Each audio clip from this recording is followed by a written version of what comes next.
lubricant.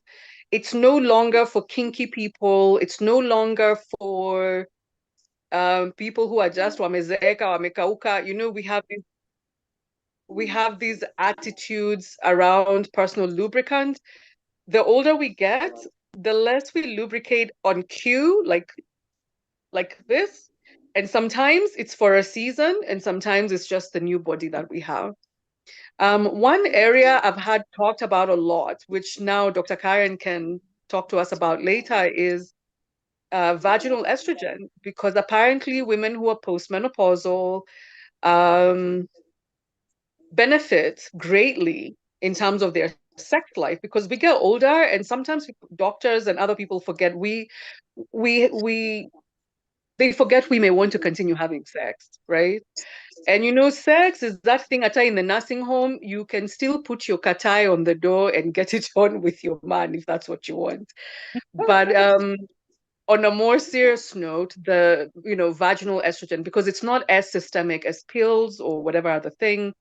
And so one of the things this urologist, Dr. Ashley, talks about is if you're an older woman who has frequent UTIs, very often it's not even a UTI per se, but vaginal estrogen will settle your body in that way.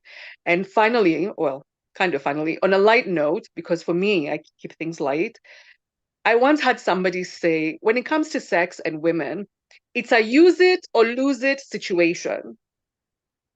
So, tumia hiyo kitu ama itakauka huko ndani. Just use your stuff.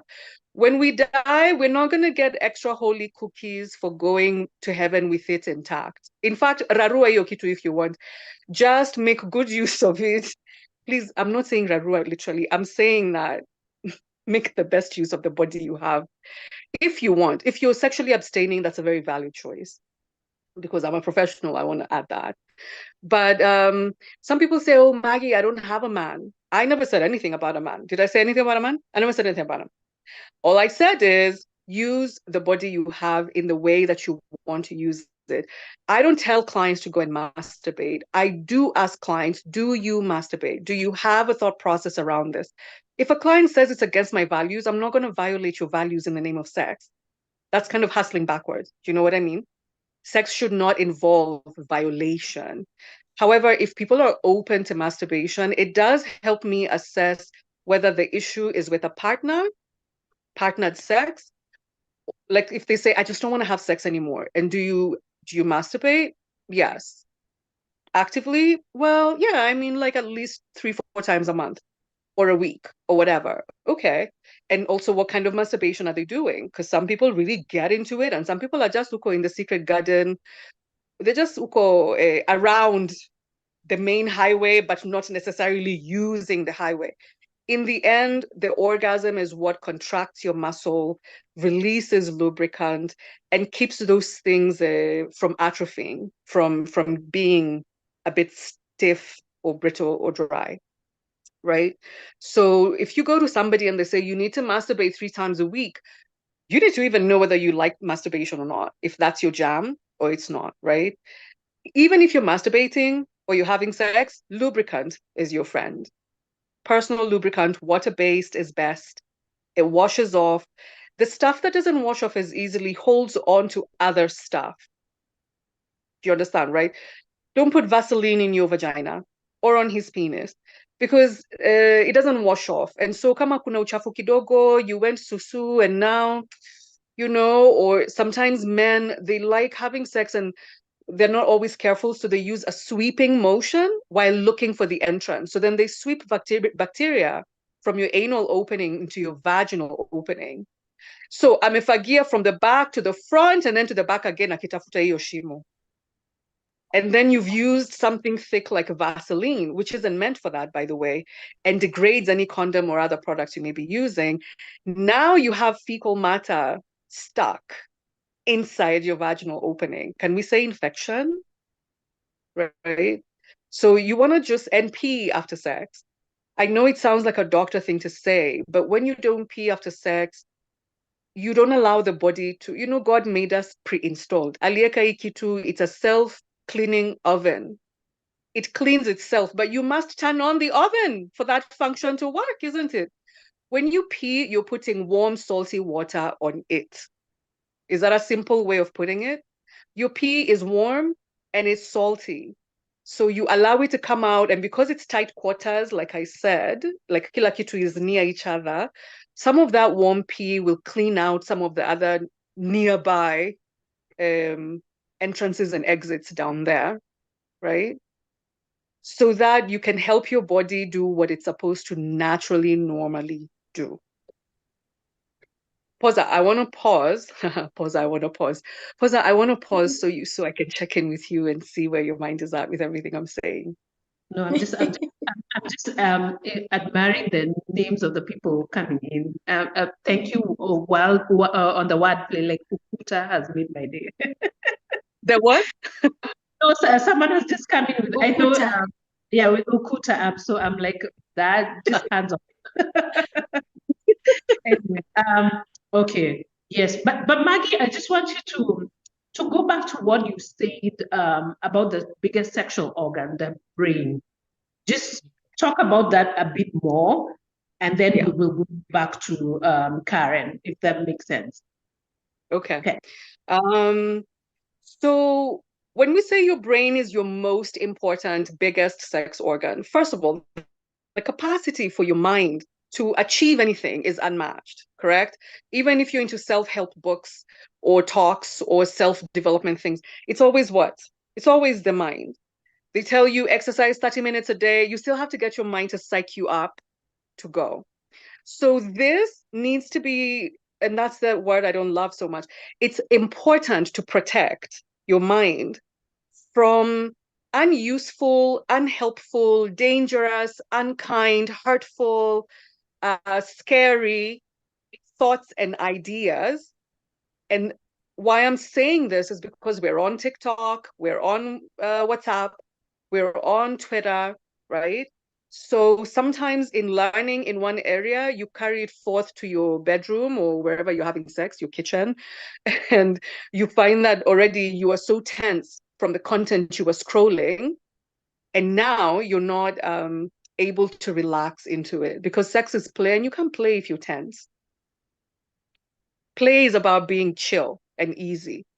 A lot of times, even when we play, we don't even, especially as kids, we didn't even know who has the ball, who has the bladder, who's gonna draw the chalk marks on the lami for shake. We didn't know. We just knew the players. Watu wako kwa kiwanja, go call kinapoza. Once we are kwa ground, tutajua vile hii kitu itaenda. That's kind of how sex is.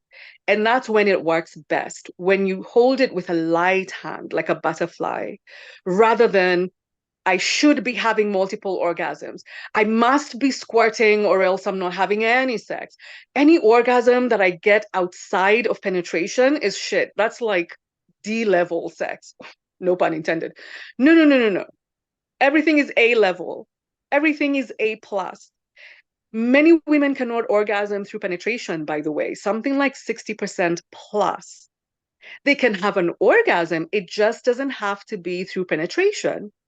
Then here you are, desperate for pound me, fuck me hard. You're working against your interest because harder isn't better for you, right? Harder no es bueno para ti. It is not better for you. It is not good for you. So if gentler is for you, if tongue is for you, if fingers are for you, hell, if pillows are for you, like do you? Right? No one needs to know. It's not as if you're bimming what you're doing uko kwa KICC on the big building. Sex is a deeply personal adventure. It's a deeply personal curiosity. You can maybe scroll TikTok and see, oh, people are talking about this. Maybe I can try it. Maybe I can try it. Or not for me. Toes? No, no, no. Keep your toes to yourself. That's not for me. It's fine either way. Also, when I say guard this, I'm talking about, let's say you're a wife and you're going through just not the greatest time on your own or in your relationship. And then you're watching TikTok content about these men, they know exactly what they're doing. Listen, it's not that the content is necessarily an issue. Is that the time though? like if your friend is pregnant, when they're prepping to go to deliver, do you pick that moment to tell them statistics of maternal mortality? Is that the time to be like, poza, unaenda kujifungua, unajua rafiki yangu alikufa last year? Oh my God. Right? Isn't that cruel? That Yeah, actually happened to somebody I know. And that's what I mean. Like, pay attention to, if you know that you kind of want to get it on, if you know the second week of, like, when you're ovulating, you get horny, maybe that's not the time for you to go now allowing. Content creators are making money, and it's good that they're making money. You too could be a content creator. But is this helpful to you? Is it kind to you and to your body? If a woman talking about her sex life and her sexcapades is making you feel like your self-esteem is a bit not so great, turn it off. Turn it off. That woman is not in your house. She's on your phone. Zima your kitu, scroll. Come and watch her when you're driving and you're listening to a podcast about that. Do that at that time. Maybe not driving, but you know what I mean? Like, listen to them when it's non-sexual time. And by the way, religious people, allow me, also non-religious people. The Bible says there's a time and a place for everything, does it not? Sexy time and sexy box, let's call it a sexy box with a nice bow. It's for sex only. It's not for all sexual ideas under the planet. No, no, no, no, no. It's for sex things that arouse you, awaken you, excite you, give you peace, give you calm. Your shopping list doesn't need to be done when he's pounding you into oblivion. Great thing at the wrong time. Great thing at the wrong time, right? Your dissertation, it doesn't need to be analyzed when you're trying to masturbate. No, no, no, no. You masturbate or you deal with your dissertation. Stop mixing issues. That's when you start finding mtu amekupikia samaki na iko na carrots. What are you doing? Create those things away from fish. I don't even eat fish, and I know that that's great thing. Carrots are good for you. Wrong place, right? They don't belong in fish. I know I'm kuyo, but let me also just abandon my ancestors hapo kidogo. Right, so what I'm saying, to recap, for your mind, the sex box, cover it with wrapping paper with words that have words like compassion, care, comfort, confidence, curiosity, excitement, naughtiness. Do you know what I mean? Flirtation, sexy, hot. See, even the word hot has heat in it. Don't go bringing things that are kelele nyingi. You know, Ruto is ruining Kenya. Babe, we know. But for the next 20 to 60 minutes or however long you need, leave Ruto alone. Wachana na Ruto. There are many other Kenyans who will hold Ruto for you until you're done with what you're doing. Do you feel me? Learn to put things in their correct place. If I was to use an analogy, I would say toothbrushes don't belong sijui ndani ya toilet bowl. Apana, toothbrushes have their place. Toilet tablets have their place. Dishes have their place. Couches have their place. Sex has its place. And if it doesn't, your homework is to give it its place. We're older. Those of us in our 40s and up, begin to think about, how often do I actually want to have sex? Not how much do I need to be having sex.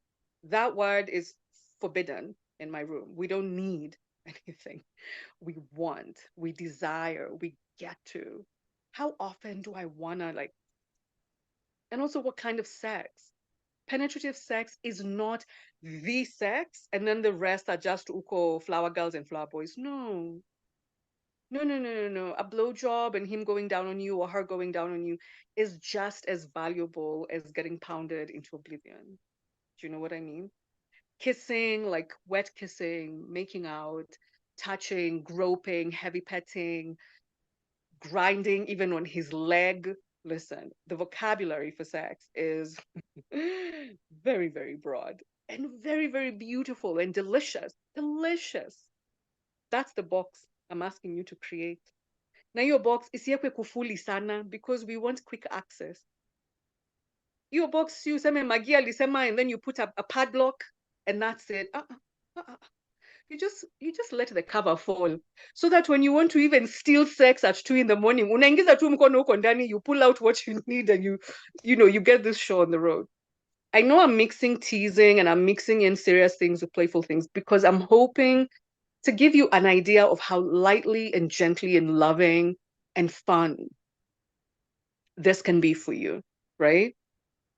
This can be, not has to be or should be, can. It's a possibility that you get to choose. Is this helpful at all? Talk to me, those of you in the comments. Very, very And Maggie, helpful. yeah, Maggie, can you touch on porn and kufuli and kufungua box sets? Okay, As I'm gonna yes.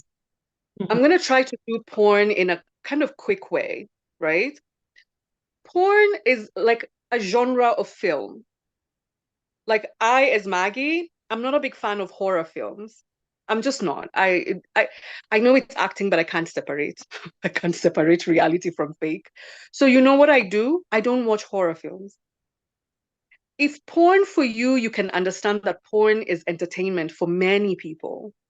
You get to decide if it's the sort of entertainment that is helpful to you, entertaining to you, fun for you, or if it's something that feels like a complete and total violation of something for you.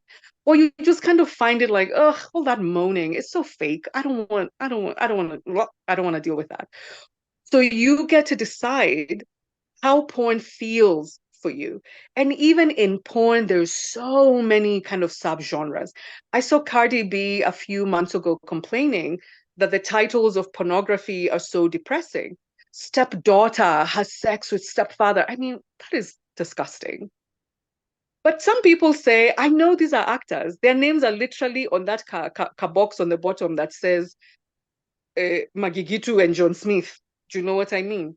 So if you can separate that, oh, this is just Maggie acting the role of like I'm an opera singer, right? So as an opera singer, sometimes I'm a slut. I'm like Carmen. Come on, Carmen was a man eater.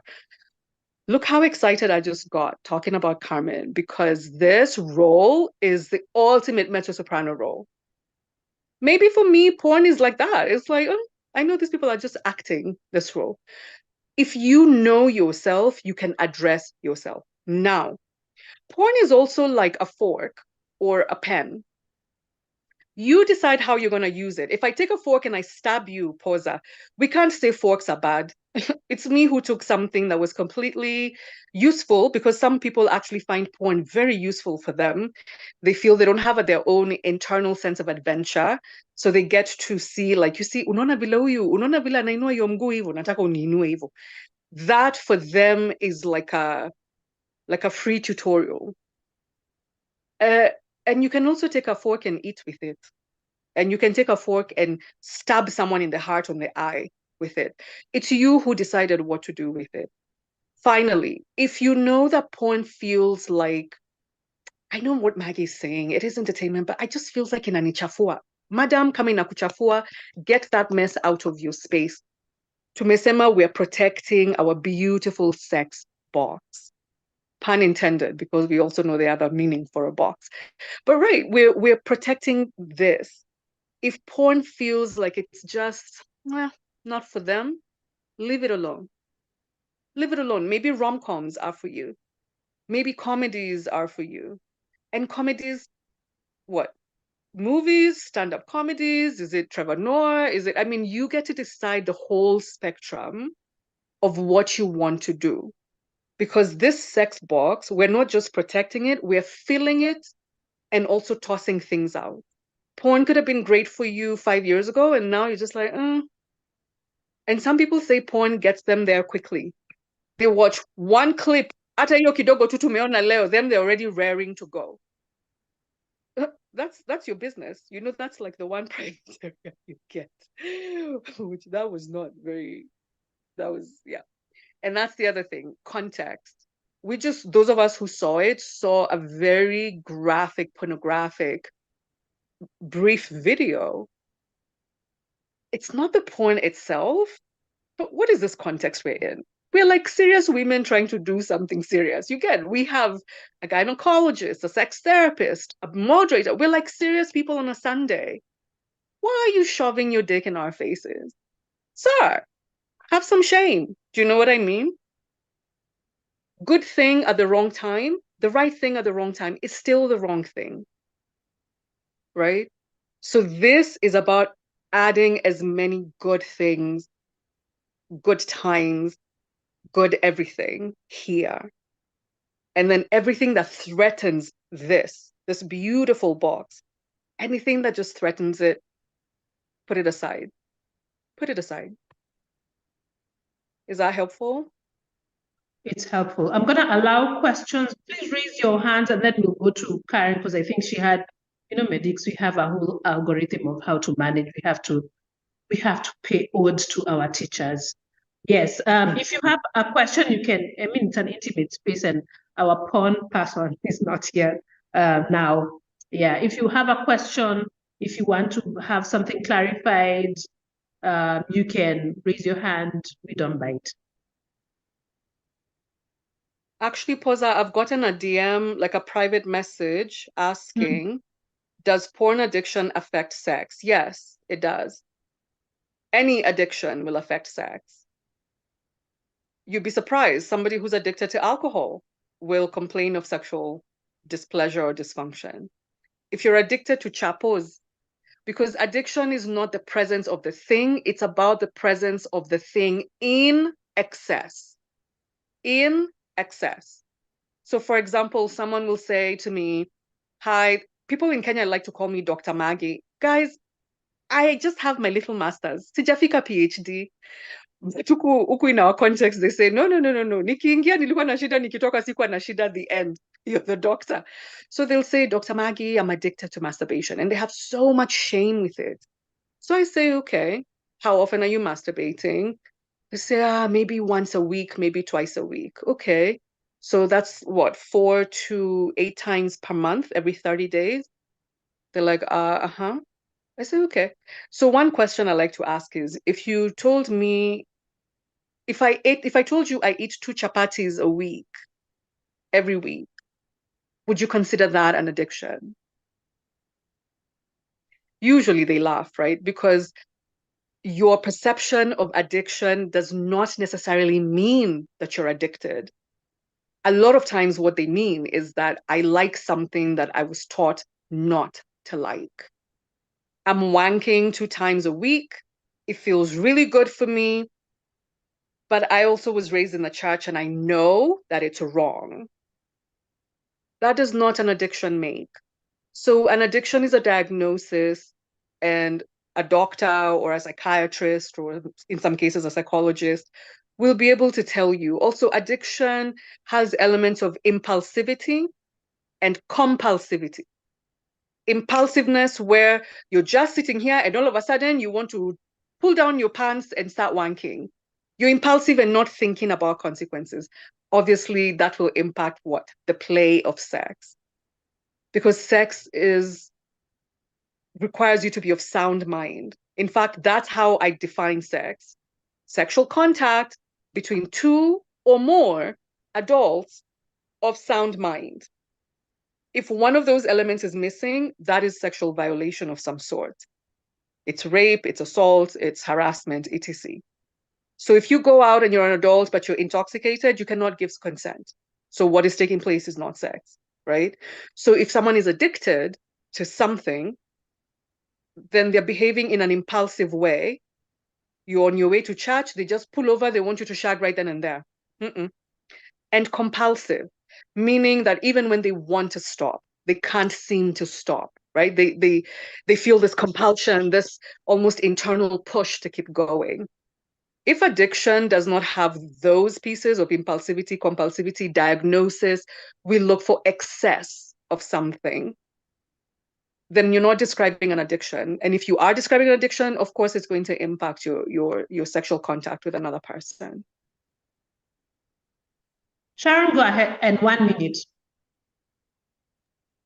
Thank you. So my question is this: where does one draw the line between curiosity and what you've said, like whether it's impulsivity or being impulsive or compulsive. So for instance, for context, if let's say you've had bad sex for a while, or whether because your partner was sick and then you guys parted ways, or you lost a loved one and whatever, bad sex, and then now you're in a space where um yeah, it's you're now enjoying sex, whether it's because of widow's fire or whatever. Like, where do you draw the line? If you're doing the right things, you're making sure you use protection, you're checking for consent, you're both consenting adults, you're just curious to rediscover yourself, etc. That's such a great question. Thank you so much. I'm actually very excited by that question. Where do you draw the line? If I was to say it simply, I would say you draw the line at the point at which you're violating yourself or you're violating another person, right? So if what you're doing is not harming you, embarrassing you, depleting you, some people feel they're having fun. Like you mentioned widows. So a widow is having a good time, but the person they're with is kind of depleting their financial resources, for example, right? It means that that sexual space is violating you, whether you know it or not, or whether you can accept it or not. And for the other person as well.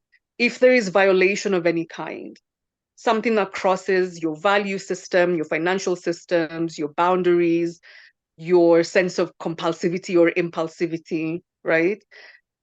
That is where, even for Dr. Karen, she would say, I mean, it's good this lady is having sex, but what she's describing is making my like something in my head is starting to tingle, like my flags are waving. So if it's not violating you and it's not violating the people or the person that you're with, then go for it, right? Because remember, so think of sex as an appetite. All our appetites vary.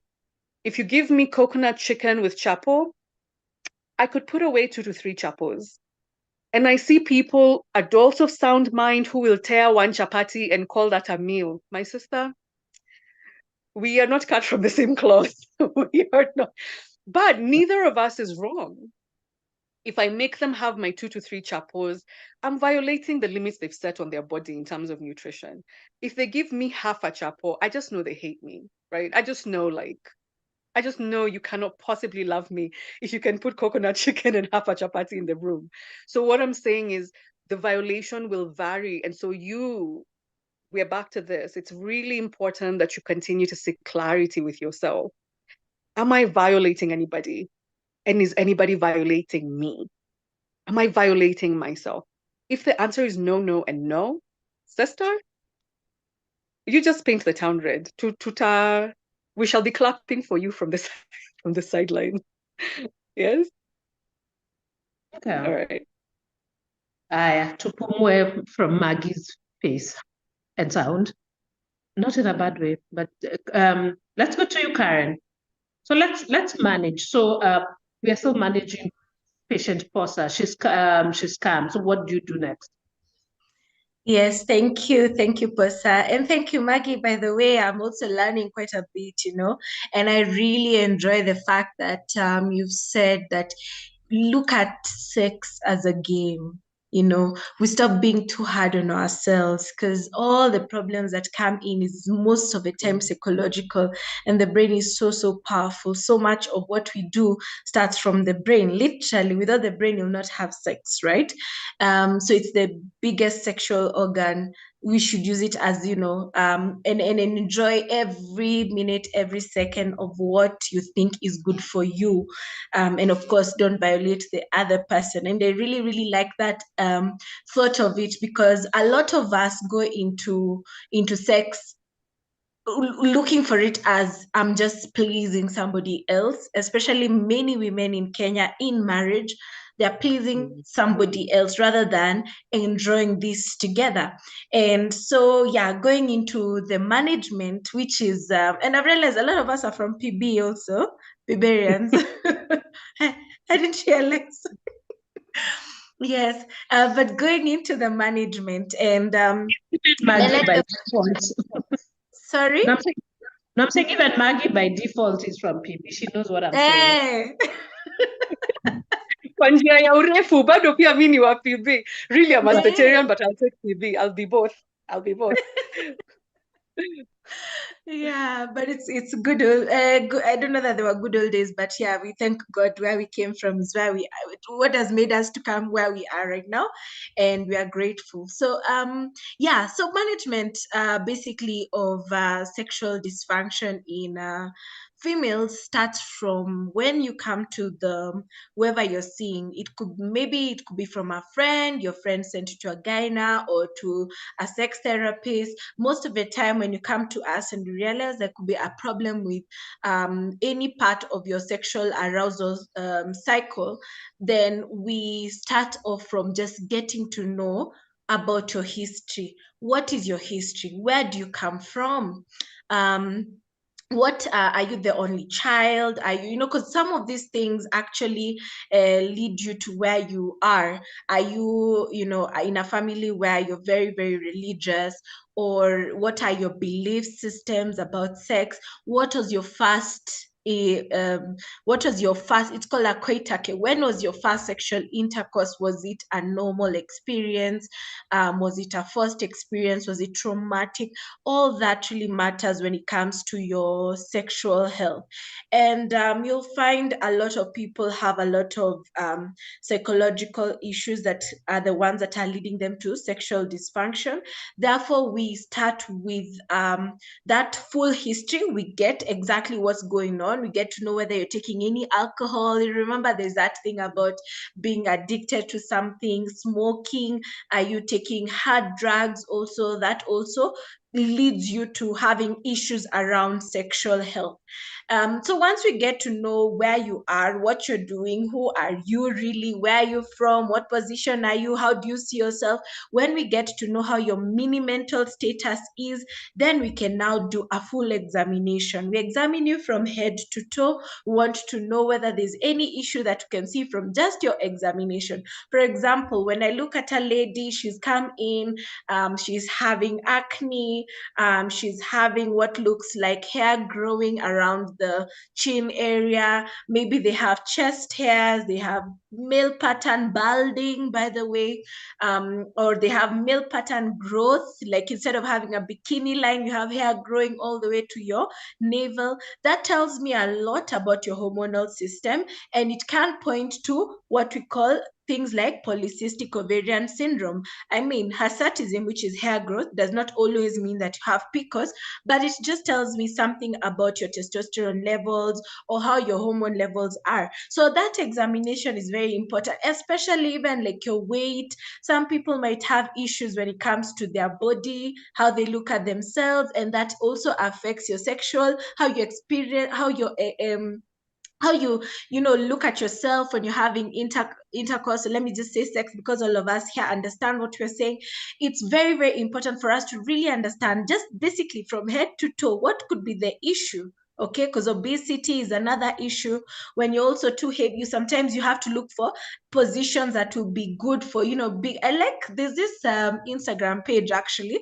Is it Instagram or TikTok? I think it's one of them, and they were showing how you can really look for positions for, if you're overweight or you're obese or you're tiny. There are different things that you can explore. And that's why I like the way Maggie said it's a game.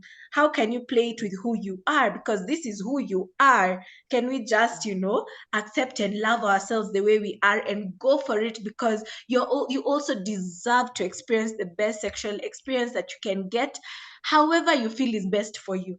Okay, so once we do the examination and we can say, okay, then there could be an issue right here, then how do I manage you? Okay, so the first thing is that you need to know that there are different ways of management. It could be all together, or we can start one at a time.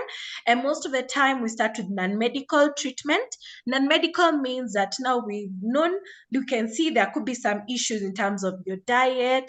Maybe there is smoking, there's alcohol. Is there something that you can change that can improve your sexual health?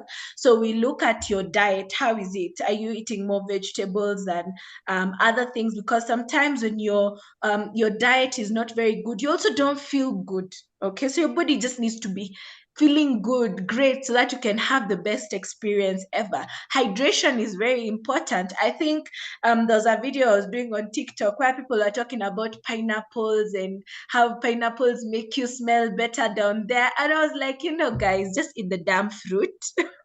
It's just a fruit. Eat all the fruits you can eat. Whether it's going to change the scent or what, just eat the damn fruit. Yeah. So we have a lot of notion and thoughts that our scent down there is not what it's supposed to be, yet it's what it's supposed to be. Because hey guys, if I speak in an animalistic kind of way, and sorry to say this, but animals have scent. And you're in animalia, what was it, kingdom animalia, and a way males tend to get females is that they can actually sense that this female is ovulating, or males, it's a normal male response that they like that smell so that they can have good intercourse or whatever good is for you. So don't get away the normal scent, because your normal scent is unique to you, and what is there, it is the way it is. Okay, unless now it has changed, it has become a different smell, in terms of it smells something is rotten or something, there's that thing you can tell when a change has happened down there. But otherwise, if it's the usual scent, guys, don't try to get it away, because if you try to get it away now, you will cause more problems like bacterial vaginosis, which worsen your situation and worsen your sexual health. So whether you eat fruits or what we say is just hydrate yourself, take enough fruits, vegetables, eat as many pineapples as you want. If you feel like there's a difference in the scent, probably because it's in the urine and all, good enough, and that's very, very good. So I want you guys to just be comfortable with that. Another non-medical thing that we look at is your communication. When you're having sex with somebody, that person, are there ways you can communicate and say, I like it this way, I like it this, because it's not always about the other person, it's about both of you. Communication is key. Talk about the things you like, you've experienced before, even encourage them. Oh, the thing you did last time was so good, can you do it again? Communication is very important. And of course, listen to them, because communication is not just one way. We encourage that you have communication with your partner. Let them know what you like, what they can also ask you. Sometimes men actually like seeing you enjoying it. Yeah, so it's good to have that two-way communication. And then there's other things like the pelvic floor examination. So you'll find, like, after you've given birth multiple times, or maybe you're going into menopause, or you had issues like surgery and fibroids are removed or uterus was removed, sometimes you might find there could be some pelvic floor weakness, and which occurs because of surgery. Maybe you had chemotherapy, radiotherapy, something happened down there, and sometimes you need to reestablish the muscle. For any muscle to continue growing or continue working, it's good for us to exercise, and that's why you keep walking around, so your feet and your legs can be strong. Same thing with your pelvic floor muscles. They also need some form of exercise, and the exercise we give our pelvic muscles are like what you've known as Kegels. And there's no rocket science about Kegels. Kegels is just being able to hold the pelvic floor. You can even do it right now as I'm speaking. You can just hold it the way you hold P. When you hold P like hard, yeah? But I'm not saying do it when you're peeing. You can do it when you're seated right now. You just hold it and then count 1, 2, 3, 4, 5, and then release another 5. Then hold it again. You can do it several times a day. There's no rocket science about you must do it 2 times, 3 times. Just when you remember, just keep doing it. And especially after you've delivered, maybe you had a big baby or prolonged labor, all those, it's important to remember the Kegels exercises. Sometimes when you do have issues with the pelvic floor, we are able to fix that as well, in case that you can see that there is a condition that really has damaged a lot of, you cannot even hold your Kegels, or you're having frequent urination, or you can't hold your urine. Okay, so that can also be fixed medically, but that is when we are fixing it, not just there. Non-medical is when you're just exercising it. I've written some notes, so that's why you see me looking down, because I didn't want to forget some of the things that we do. Sometimes we give vaginal weights, especially for like when you're doing even exercises and all. It's good to remember for sometimes for you to be able to hold properly, for you to get an object that you can actually hold, kind of like almost like a dilator that helps you know that you're holding this thing, and then when you release like that. Okay. Then counseling, as of course Maggie comes in very, very importantly here, because it's important for us to have this conversation about intimacy, attachment, how is my attachment style, things like what are my preferences. You'll find that there are people who their preferences is, I am female and I like male. I am female, I like female. So what are your preferences? Because some of the issues, like in terms of your interest, your libido, your maintenance of arousal depends on your preferences. Okay, so don't be afraid to face us, because sometimes people are afraid and they'll be like, oh, I can't go and see this doctor because they look at me funnily. We are actually trained and encouraged not to judge anybody at all. It's good for you to just come as you are. If you have any issues, let's talk about it. Okay, so that is one of the things that actually you'll find a lot of people having any issues. And then there'll be recommendations given by the psychologist in terms of, are there books I can read, are there videos I can watch, depending also on your boundaries, because there are people who don't want to see even a book with two people having sex, yet they're just teaching you how to have sex. People with fertility issues, there are people who don't have what we say, there's no correct answer to what is sexually arousing to you, but there are times when it comes to fertility, we need for that particular time, for sperm to go up properly, we usually encourage penetration, deposition of sperm up there rather than outside, because that's how you're going to enhance your fertility when it comes to sexual intercourse between a man and a woman. Then when you go to medical treatment, and I think one of us has asked me, and I've gotten a direct message where someone was asking about dryness and low libido. So we've talked about libido being in terms of preferences, what you can do, change the alcohol, the smoking, and all that. But when it comes to medical treatment, if we find there's an issue, let's say we've done tests, we found out you have diabetes, you're probably on medication that is reducing, because that happens as well. The medication that you're on, the pill burden can be so stressful that you are psychologically affected by the medication for blood pressure, for diabetes, for thyroid disease, even those hormones. All those are hormonal issues like diabetes and thyroid. They actually affect your hormonal balance, and then you get issues with libido. What we do is that we reevaluate your medication.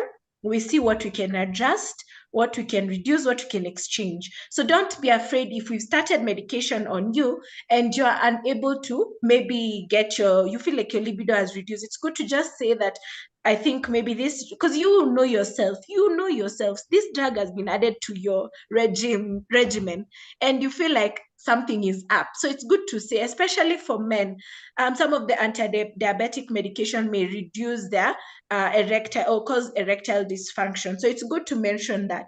People who are also pregnant, when you're pregnant, the libido may actually go down or up, depending on how your hormones are. You'll find like when you're pregnant, there are people who just want sex all the time, because their libido has just gone over the roof. But there are those ones who are like, I don't feel like, for the whole 9 months, your man is just asking, but you have no interest at all. And this is where issues come in when it comes to relationships, pregnancy. Find out the man starts to look for other things also. But remember, you're not your man, you are yourself. Okay, so it's good to then that's why we say communication. Have that communication. He knows that this is how you are even before pregnancy. During pregnancy, there is a bit of a change. Have that communication, have that conversation. Is there anything that can arouse you? And the only way to know is to practice. So you won't know until you practice. So it's good to have that open mind. It's a game. During pregnancy, sometimes that can happen. It's just a period of time. After delivery, most likely your libido will go back to where it was, or maybe even better, who knows? So that is the things that we may adjust in terms of your medication, your birth control, and all that. And then estrogen. I think Maggie, you had asked me about estrogen. It's a very, very important hormone for maintenance of sexual function. So for people who have vaginal dryness, and I think that's one of the questions that came in, vaginal dryness can be due to reduced estrogen. And sometimes when we are checking you and we do hormonal tests, we find that your estrogen is a bit lower. Like you'll find even young girls, let me just choose the younger ones, the ones, if you've not started your period yet, and your estrogen levels are low, you'll find that even young girls tend to have, there are some who will develop dryness and itching. They will be itching and they're younger. They've never had intercourse, nothing, but they're itchy. And that's because of the estrogen levels that they're a bit lower. So what we usually do, if you're within your reproductive age and you have that dryness, and your estrogen level is normal, we look at other causes that could be causing that dryness, like arousal, infection, those things that can reduce you from producing the fluids that are supposed to be in the vagina. So if your estrogen level is normal, then we encourage you to have that communication where you can now have better communication to have better sex with your partner. And you can always use the water-based lubricants, as Maggie has said. We just be liberal with lubricants, because if you don't use the lubricant, you're going to get friction burn, and when you get friction burn, you're not going to have sex, and then the problems start from there. So be liberal with lubricants. But in case that your estrogen is low, for one reason or another, maybe because we did an oophorectomy, you removed your ovary or something, and you've not gone into menopause, or you're going into menopause, that's when we administer estrogen creams in cream form. Depending on what levels we're talking about, we start with the topical methods. Topical method is like what you apply, like the cream, which is good. It doesn't go into high concentrations in the body, but it's important to note that how we use estrogen, it's good for us to prescribe it to you, because there are particular patients who we cannot really use estrogen on. So people who have a chance or tendency or family history of cancers, and particularly breast cancer. Okay, so it's important for anyone who's having dryness and the estrogen levels are low. It's important for us to have a constant follow-up so that you don't develop other conditions because we added estrogen into your body. Okay, so I think I've answered that question for dryness, and also for low libido, we have to find out what is the issue. In terms of I think those are and there was also the discussion on testosterone. And it started a long time ago on whether, because testosterone has a play in terms of increasing the libido. And that's why you find postmenopausal women, some of them will tend to have a higher libido as compared to when they were younger. And that's why we also talk about when you grow older as a woman, you tend to also be more sexual because you've learned the practice. At the same time, when you're in menopause, you also have the help of a bit of testosterone, which has overridden the other hormones that were ideally there when you're in your reproductive age. So there was that discussion on whether we can be adding testosterone to women who have low libido, especially the ones with in menopause. Then it's testosterone has its own limitations in terms of, now if we add more testosterone, are we not going to have other issues, such as it's shown to have in women, if we increase the testosterone level, then you're going to have like you get angry easily, your mood swings go haywire and everything. So there are side effects if we use testosterone on you. So everyone has their own particular thing that we have to find out, and it's not just one way. We don't just look at hormones alone. We look at your physical body, we look at your mental health, we look at whatever that is exogenous, something that's coming out from outside into the inside. What is that thing that is changing the way you're feeling?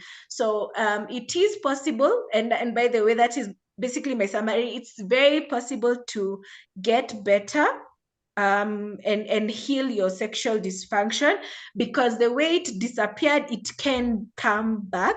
It takes some time, but we have to use all these things around us together and work together so that we can achieve the best, or the best in quotes, your best sexual health. Yeah. Okay, I don't know who will touch on the, because we are Kenyans and Kenyans is our business. Kenyans are our business. We have the whole wave of herbs, themos, seed cycling, ashwagandha. I don't know. I don't know who will touch on that. Is it hot air or okay? Sharon is over Yeah. here cycling. Or is it hot air or we continue? Sharon is our nutritionist. I will give her 2 minutes after this. Okay, I think Maggie wanted to answer it. Well, I was going to say that it almost doesn't matter, in the sense that, as Dr. Karen said, there isn't really like a one size fits all of intervention. I do want to say, one of the things I say as a therapist and as a singer is that I'm Western trained, but I am an African woman living in Africa. I'm a Kenyan woman living in Kenya. So sex therapy is only, let me say, it's a Western model of thinking about things. Our parents, grandparents, great grandparents, these issues were there even then, and they had traditional interventions even then. If you go to the coastal region, they will tell you Majia Madafu will clear your kidney issues or support your kidney function. Na Majia Madafu ni nzuri sana inakupa nyege. Nyege is libido, makes you horny for both men and women. They will say octopus soup will make you horny. Don't drink octopus soup. In fact, when people see you eating octopus, they automatically start warning you, like, mzee yuko karibu, or what's the plan? Because in this region, this is expected, right? This is kind of part of the traditional herbal intervention. Things now, if you were to think about things that are recommended, I would say coconut water, strawberries, pineapple. Those things, tend to be wet. CMOS gel tend to be wet. So what does that mean? Increase your fluid intake, however you're gonna increase your fluid intake. What makes coconut water special is that I've heard it said it's the most balanced fluid out, like it imitates the balance of the blood in our body, the electrolytes, salt and sugar, etc. Right? If you've had madafu, it's not a very like super good or super bad. It's just, I love it, but I think it's delicious, right? Avoid drying things. So don't say coffee is wet, so I'm gonna have coffee. Have your coffee if you want to have coffee, but just know that caffeine tends to dry out your mouth, and therefore it's fair to, extrapolate that it will dry out the other parts of your body that mimic your mouth. Because this labia majora and labia minora are what? They're lips. And when you drink a lot of coffee, your mouth and your lips get what? Dry, you're thirsty. Things like milk give you cotton mouth, right? Are they bad? No. Are they going to be the most helpful thing in your diet for sexual lubricant or personal, lubricating vaginally? No. So you want to look at things that are healthy for you, that have what they call good fats and bad fats. You want to look for things that are not super sweet or super salty, super spicy. Anything that is super anything is unlikely to bring you that balance that you're looking for. And then things like fermented fruits. So if you want to have dairy, because I'm a proper mtoto wa Nyayo. I even was a prefect for the Nyayo milk. So I don't like people playing with my milk. I am a very serious dairy consumer. And I'm never giving it up. Even if World Health Organization says milk is bad, it's okay. Milk is bad. However, what's wrong with maziwa mala? Nothing. It's better for you because it does add some of that good bacteria. A lot of times we hear things like your estrogen is too high. In essence, what we're saying is that your body is not processing out the estrogen in your body as fast as it could or as fast as it should. So sometimes it's about things are like combo like this, and then certain foods and drinks, you're just kind of straightening just righting the ship a little bit. Alcohol.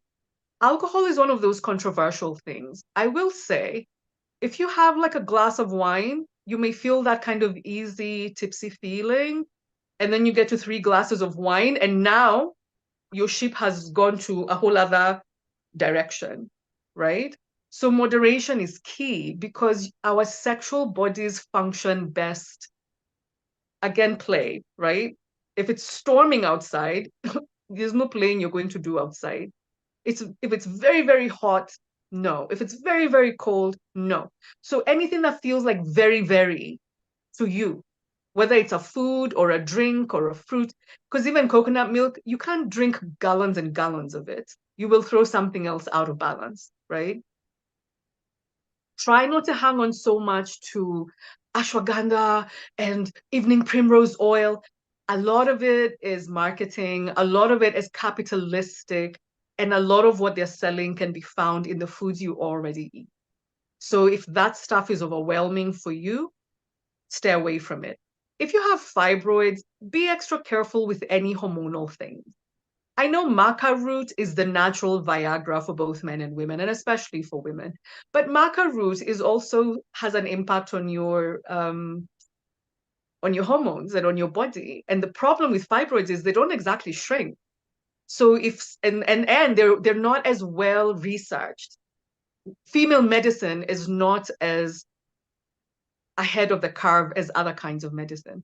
So understand that you're dealing with hormones. We don't know everything we need to know.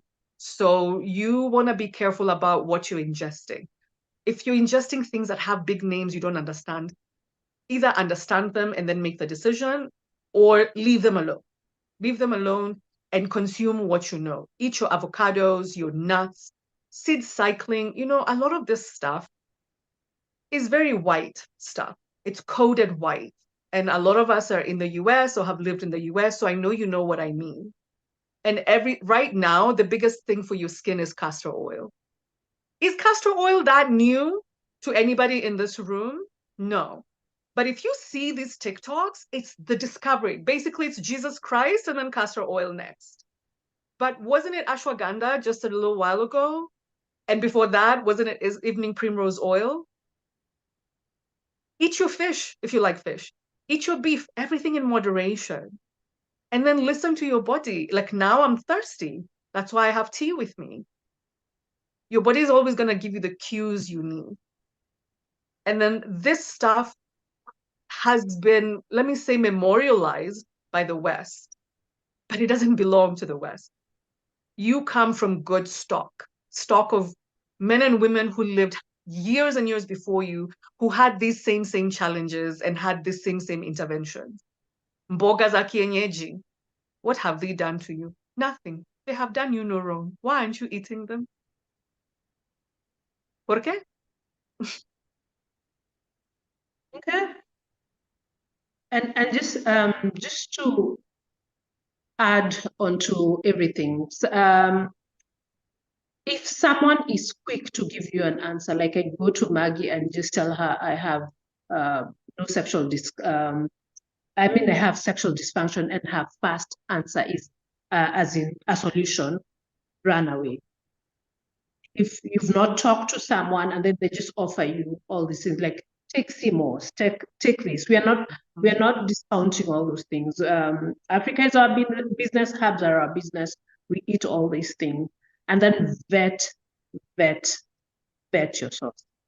Because supplements generally can be FDA approved, but no one follows up after that.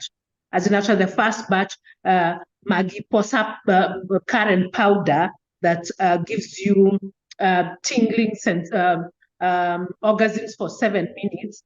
We can have the first batch approved, but the following batches are not. Nobody cares. So vet your sources of everything. Eat a balance. I should send you all the book I wrote about just understanding food. If you get everything from the rainbow, you will touch on something that works for you. And then so just remember, if you're pregnant or planning to get pregnant, or if you're on other medication, there's something called drug interactions, there's something called drug hub interactions, there's drugs interactions. Sometimes my medicine part comes on. Just remember these things affect you. People have lost, they've had miscarriages, what in the medicine world we call abortions, without knowing, but they're just taking a colossal amount of vitamin A through all these supplements. Vet, triple vet. I'm really thankful you said that, Posa, because just what you said, if you go to somebody, if I say to Dr. Karen, hey, my libido is really low, and she says to me, here, I'm going to write you a prescription for vaginal estrogen. And lo and behold, it's from her company. Isn't it how it goes? The thing is, even the person I've dealt with herbal, kind of interventions before. It's not really my jam, but I've dealt with it. The person I liked the most was the person who asked me questions, the person who tried to find out, what do you like? Me, I don't eat fish or seafood. So if you try to make me take CMOS gel, as if it's the only, you mean to tell me there's a deity who could make 8 billion plus people, but only made one thing in nature for that one issue, whatever the issue is? It's not possible. And also look for people so this is where your psychology comes in. A lot of the people selling this stuff are also highly manipulative. And they don't tell you if you take it, you'll die. They talk about how their lives are so amazing, so perfect. Shauri yako weka hapo na hiyo dry vagina yako. The people that are taking my CMOS gel are like having all kinds of sex. So you just stay there with you. So now you start to feel like, oh, it's me who's stupid. It's me who doesn't have enough sense to know. Don't override your God-given internal guiding system. You know God can't text you. I mean, he can. But God is not going to text you, and he's not going to WhatsApp you. Why? Because he gave you a brain and he gave you sense. If somebody is making something sound so amazing, pause. If somebody has gotten their friends to talk about that thing and hype it up, pause. You know why? Why does it need hyping if it's so good? It's because it's making them money. And this is the thing I want us as Kenyans and Africans to understand. We live in a capitalistic world. We live in a capitalistic world. What that means is that money is very often at the root of many of the things we are told. And that's why what we're told changes every other day. So you want to look for also the things and the people that are not changing what they're saying, regardless of who's president, which country they're in. If I bring Dr. Karen to Nairobi today, everything she said today, she's going to say at KICC. Because the science doesn't change until the research is done. And the research is done under very specific parameters, right? So beware of people who speak with uber confidence about a specific product, and especially when they happen to sell that product, right? Same thing with advice.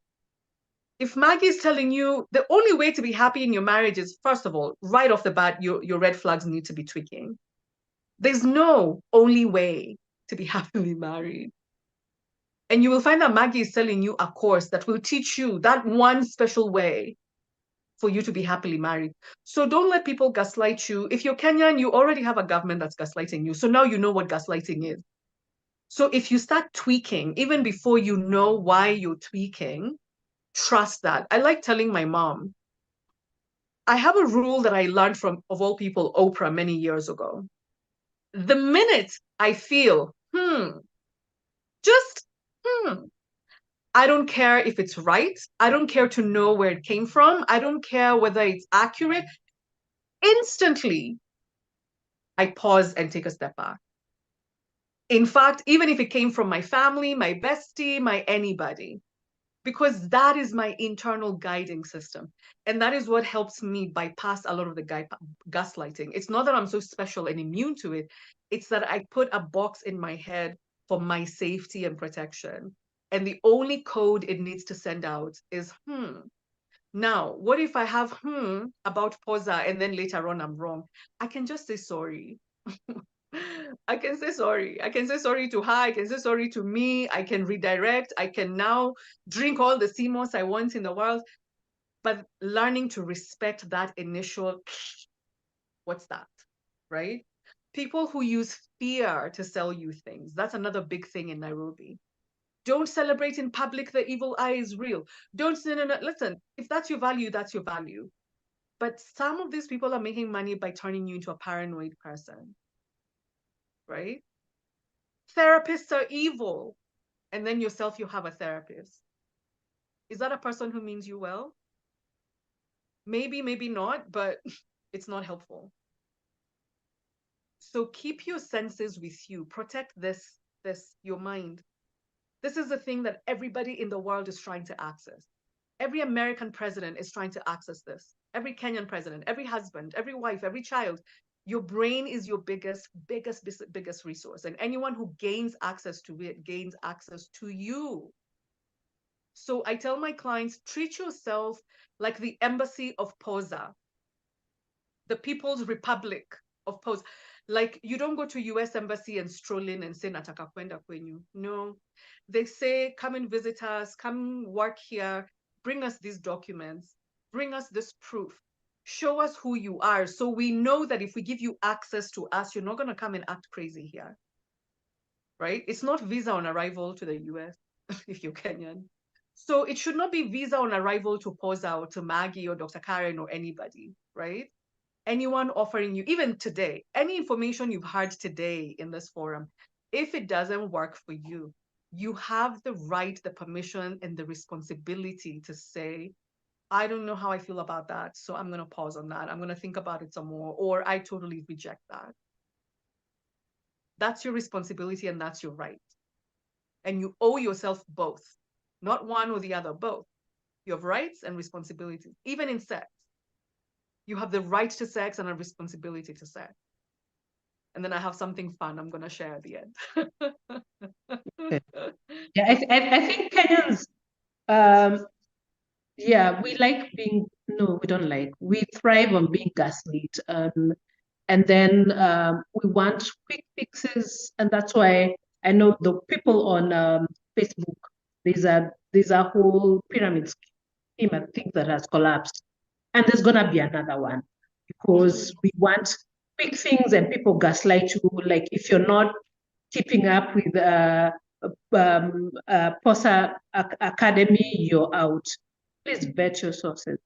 Please vet. And that, trust that, it was put there for us. Yeah.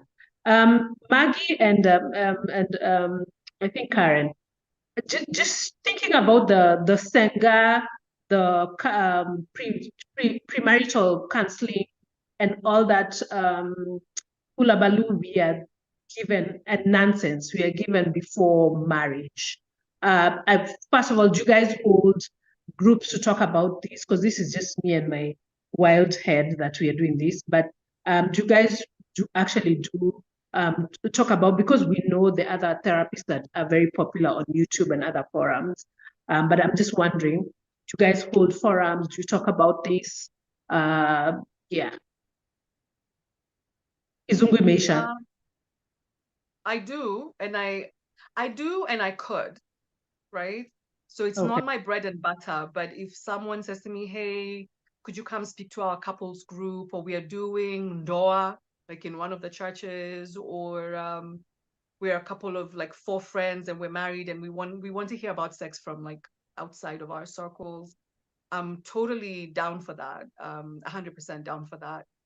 I haven't done it in a while because for a while it seemed like if you weren't offering just sober information, if you didn't have a shtick, then people weren't that interested. And I'm not really, if I want to like do this kind of stuff, I can just remain an opera singer. Like, I can just be in the role of Carmen or Delilah. Oh my God, that's another role I'm dying to do, right? Like, I can do that, but I'm a psychotherapist. I'm a trained therapist. I operate under ethical guidelines.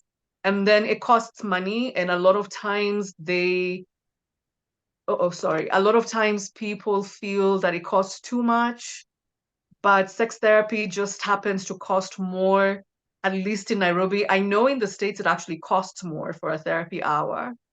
A therapy hour for me is about 60 minutes. For most therapists, it's 45 to 60 minutes. I do the full 60, but that's because in grad school, I would insist on getting full 60 minutes. So now that I'm a therapist, I'm just paying back what I used to insist on. And then it costs for me, if you're paying me in dollars, it costs 110. If you're paying in shillings, it costs 11,000. So, and the only other person I refer people to, well, two people. One of them is a fully trained psychosexual therapist, Julie. I want to say Julie charges about the same or a little bit more, right? So it does cost money.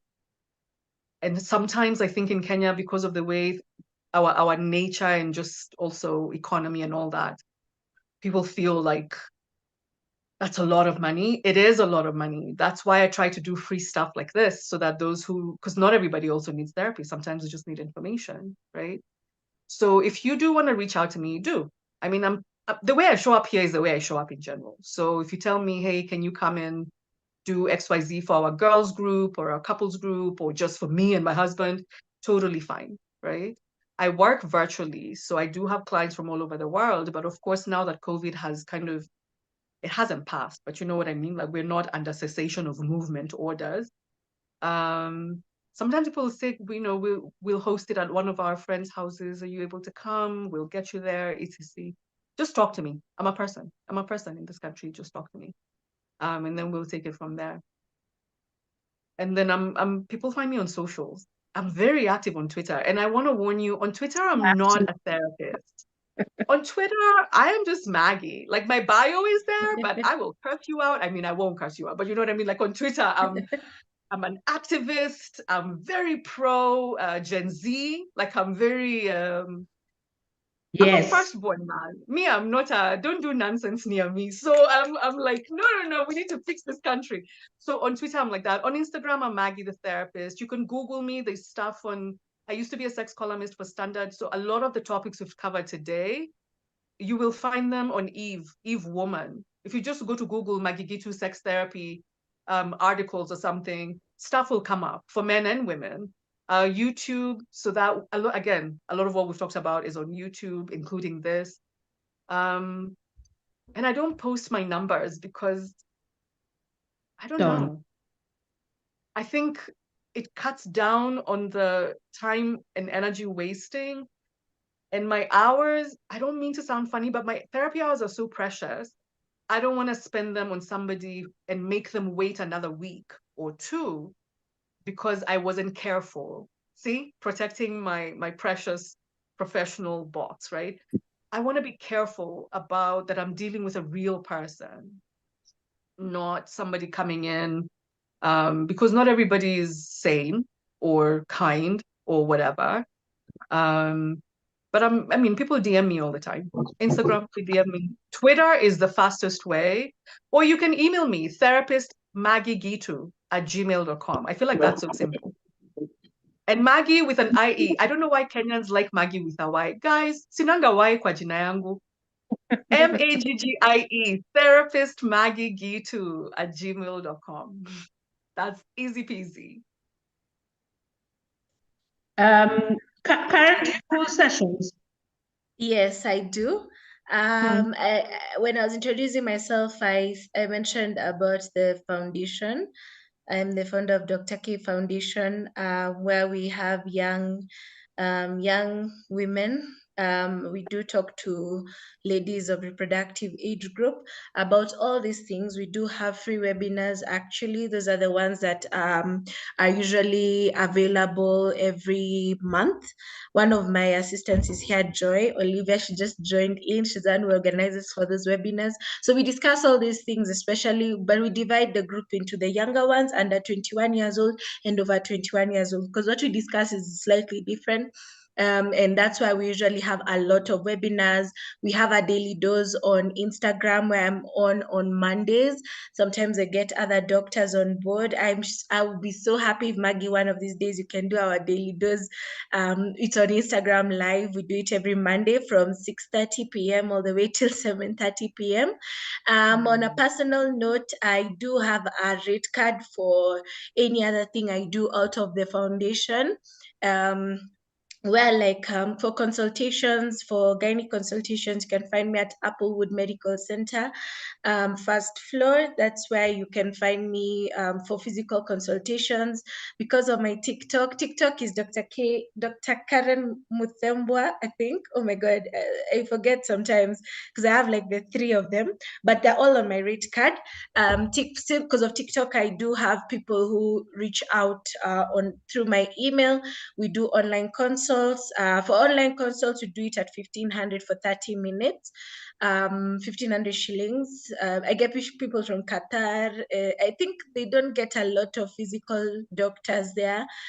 I was quite surprised actually.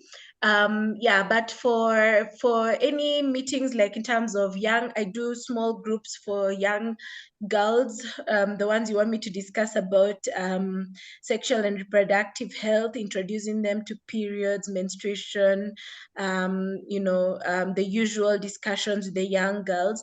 We do group sessions. They're all on my rate card, and for any conferences as well, they're all in my rate card, which I can share as well. Yeah, but for the free things, we do it through the foundation. So please join the foundation if you're here. We are on Instagram, we're on Facebook.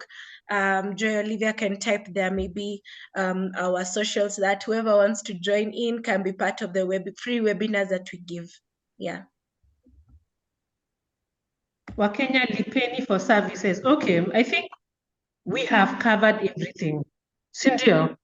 Sharon, niliona mkono yako juu tena.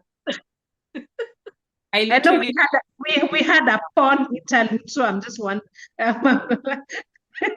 So I literally interlude. Yeah. Okay. Go ahead. It's the excitement.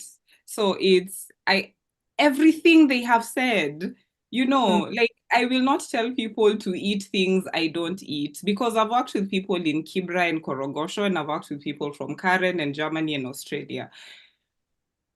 We are literally running a campaign to help people decolonize their plates, because I'm sat here telling Africans what actually happened to us. When did we start saying, oh, my children don't eat ngwashe, but they eat bread? Like, the math is not mathing. We really need to start eating the way our grandfathers used to eat. We need to go back to taking our fermented foods because they were good for our gut. We need to just eat actual food. Eat your pineapple. You don't have to drink it. It did not come from the ground in a bottle. So you guys have just covered it really beautifully. Let's just eat our actual food, drink our beverages, follow our body's cues to tell us if your pee looks like cocoa pine, just drink water. Coochie is not supposed to taste like pineapples, it's supposed to taste like coochie. If anyone has a problem, move on to the next person who will not bother you about those things. So it's just like, let's take care of our health. And as you said, it starts here. Because many of the clients I get, sometimes I'm like, just go see a therapist first. So let's just take care of our bodies. Let's eat like our grandfathers. Let's walk. Let's enjoy the sun. Black people here are getting weird calcium, vitamin D issues. And I'm like, you're in front of the computer 6 days a week and then you sleep in on Sunday. What were you expecting? In Kenya, where you had to hustle and there were no trains, you had to walk and it was good for you. You didn't have muscle aches. You didn't have all this cramping and blah, blah, blah. And I don't like to victim blame, but there are times I also have tough love conversations with people where I say, sometimes you started to get sick when the money came in and you are Ubering everywhere, and you are now able to afford the CMOS. Can you just eat your managu and maybe cut back on the sausages, and let's see, maybe perhaps things will work. So everything the doctors have said, yes. Yes, even Dr. Maggie. Even Dr. Maggie, especially, and even Dr. Maggie, yeah. Like in my heart, even me, my patients call me Daktari because I solve their problems. But let's go back to being the Africans we were. This westernization is not doing us any good. Yeah. I'll just add to that and say so African culture is what you call a high context culture, right? It means that everything we do um, is impacted or impacts other people, whereas Western cultures are low context cultures, me, me, me, me, me. The thing is, I attended a wedding, for example, at the coast, and you guys, I had the most erotic experience. I couldn't believe what was happening to me, and it lasted like an hour. And it wasn't what you think it would be. What do I mean by that? At one point, I was sitting outside with everybody. It was nighttime, maybe 7, 8 p.m. And I heard drumming, but I didn't think about it because I'm not from that culture. And there were some like men near me, and one of them said to me, "Oh, no, no, that's for you." I said, "What is for me?" He said, "That drumming, you need to go there." I said, "Are you coming?" "No, I'm not allowed. It's for women only." So I was basically kicked out of the hanging out group, and I ran to the house because it was like urgent, the call of the drums. And we got in there, and you guys, I I don't ever talk about that experience because it was so sacred, but I will tell you the key things of it.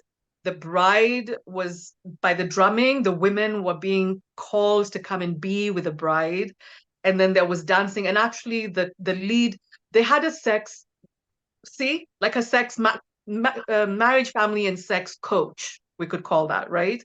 Because therapy is a profession. She kicked us out of the room because we were dressed not appropriately for the event. There was nothing wrong with what we were wearing, but we needed to change. We were kicked out. We go funga leso around your breast, and the leso on your waist is like what you'd call a mini skirt or a micro mini, leso fupi sana. In a room, and then there were older ladies sitting observing us, observing whether we were moving and gyrating roho safi or we were just there shingo upande. There is a collective piece to sex, even what we're doing now, the collective community approach to sex. And some of it was erotic dancing, some of it was just dancing to music. And think about like cha-cha-cha, winding your waist and etc. It's supposed to give the bride the confidence to go forth and please her man. And we're all rooting for her. That's like the bottom line, I would say. The collectiveness to come together and elevate one of our own. And by the end, they were like, "Oh, when Nairobi, when it's your turn, I volunteer to be your coach," right? And if I called them, even though they haven't seen me for a couple of years, they would come because they would feel like she was there for one of our own. So we're going to be there for her. Do you know what I mean? The West has a very individualized idea, my sex life, my sex life. But there is self, and then there is other, and then there is context. That's a whole other conversation. And then I want to just say this before we end. I said it's good to be playful and have humor. Guys, sex is like any other thing you do. And what were we taught if you went to school in Nairobi? Practice makes what? Perfect. People tell me, "Maggie, I'm hemaing. When I'm on top, I can't breathe." Babe, I hear you. Really, I hear you. Lakini niulize, who has prevented you from practicing how to be on top without that man in the room? All you need is to put some twerking music and twerk for a whole song. Utahema, in the first verse of Cardi B, you'll be panting, seeing your ancestors, and then you do it tomorrow and the day after and the day after. But you know what you're doing? Ukunje, you're twerking, but in reality, you're teaching your body how to move sensually and sexually. It's not about perfection. It's about joy. And I do think even for spiritual religious people, sex is one of those things that whatever deity you believe in has given us to keep us still have a sense of curiosity and wonder, right? Because life is lifing, kids are being raised, governments are screwing us over, academia is being studied. I mean, things are like hard. Sex is one of few areas where you get to be a bit childish, be childish. Kwa mtoto, well, in this context, that's not the best wording, but be playful and be silly. Laugh at yourself. I used to ask, how come Meg the Stallion has knees Knees, like knees. Kwa line ya magoti, Meg the Stallion was fast. And then a man actually said to me, oh, kuna nyumba nyingi where they practice this thing.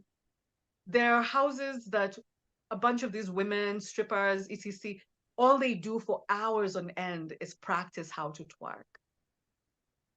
It's not at now because you can't do it today, there's something wrong with you. Giamini, play a little. Put on some Swahili music, put on Beyonce, I don't care what you put on. But, you know, whine to it. Put on Jamaican music. I mean, you want to have sexual energy? Our Jamaican brothers and sisters can, you know, our island people, Taita, Digo. If you're Kuyo like me, I'm Kikuyu. My people are wonderful people, delightful, precious people.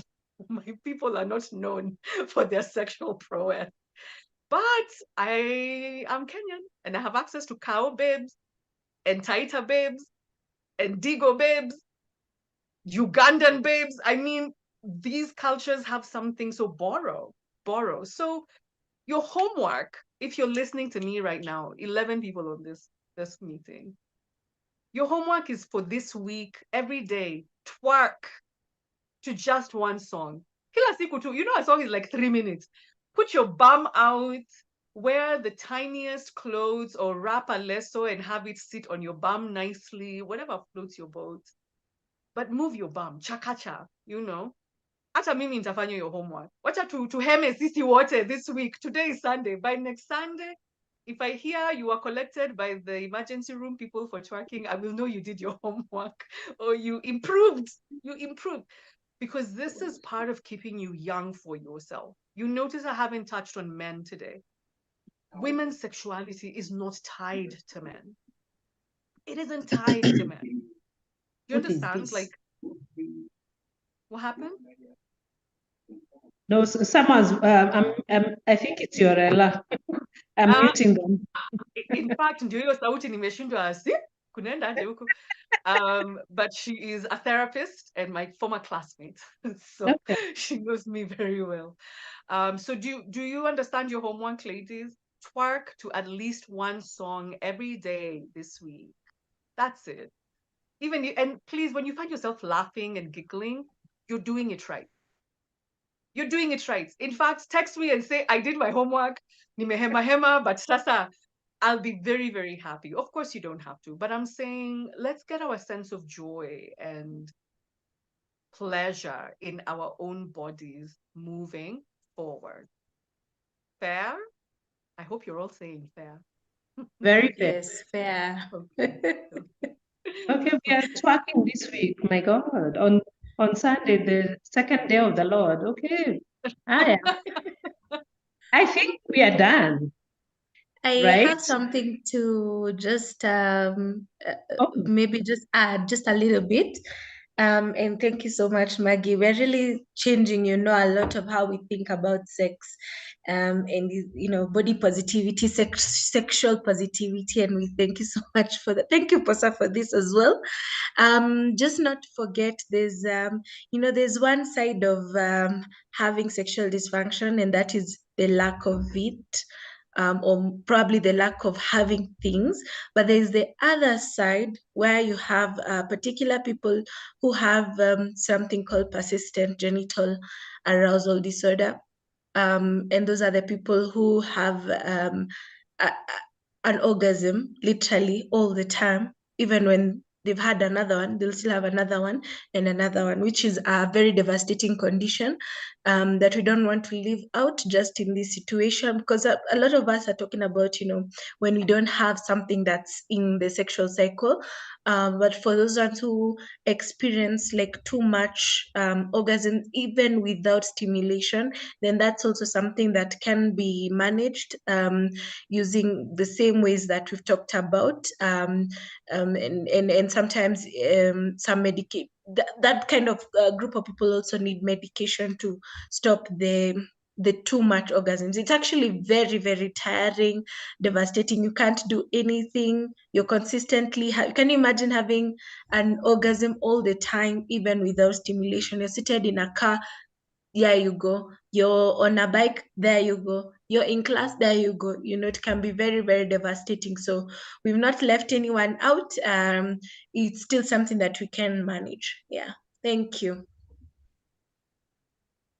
Now you're gonna send Maggie to another whole chapter. Okay, if this is Maggie, yeah, next step.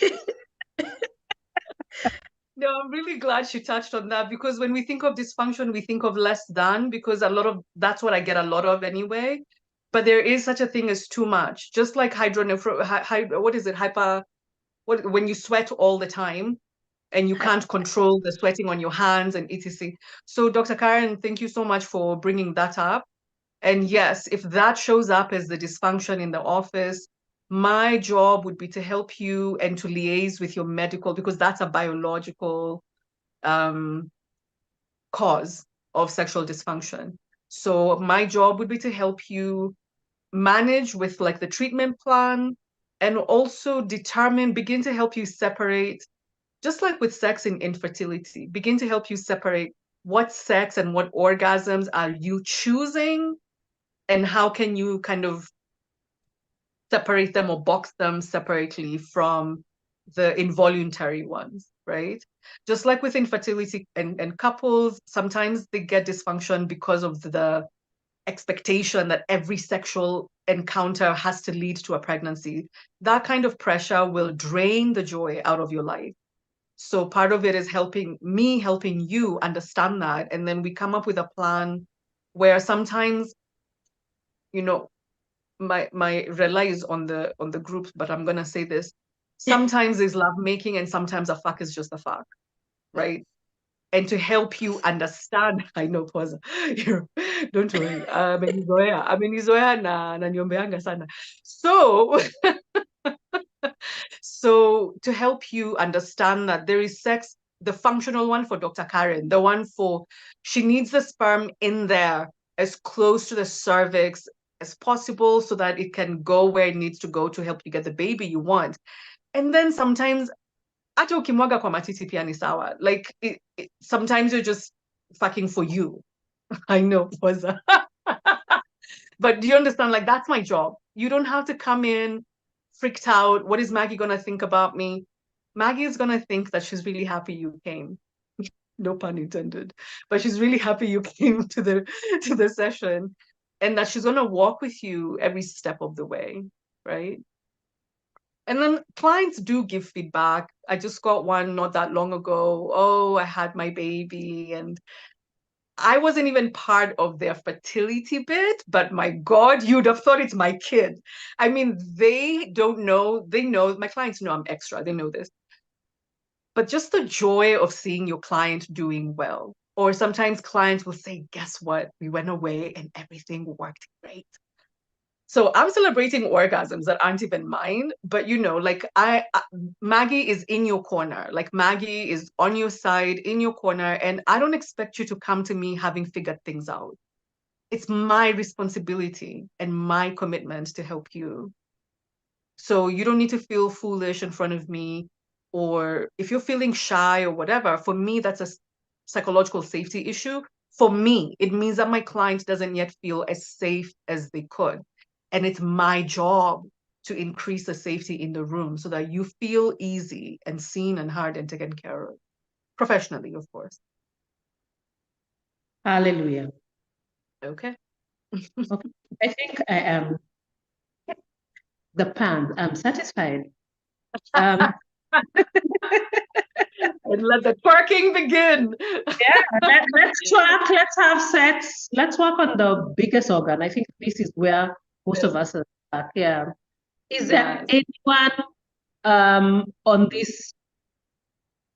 Okay, we are now 9. Yeah, I mean it's late, people need to eat. Thank you for being here.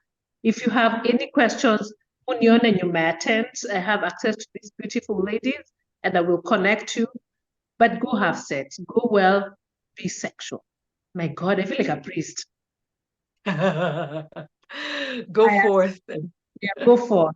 Okay, I think any lingering question ama tunafunga kitu leo, hata hakuna behind the tent and the interlude was enough. We should have more conversation like this, Bosa. We had the real one with Dr. Ustur. Yeah. Yeah, We want more for females as well, so that we can invite all our boyfriends and everybody. I agree. Ranu Aweru, I'm calling you out because I know you're supporting me on the side. Thank you for listening in. Thank you, and I know you shared.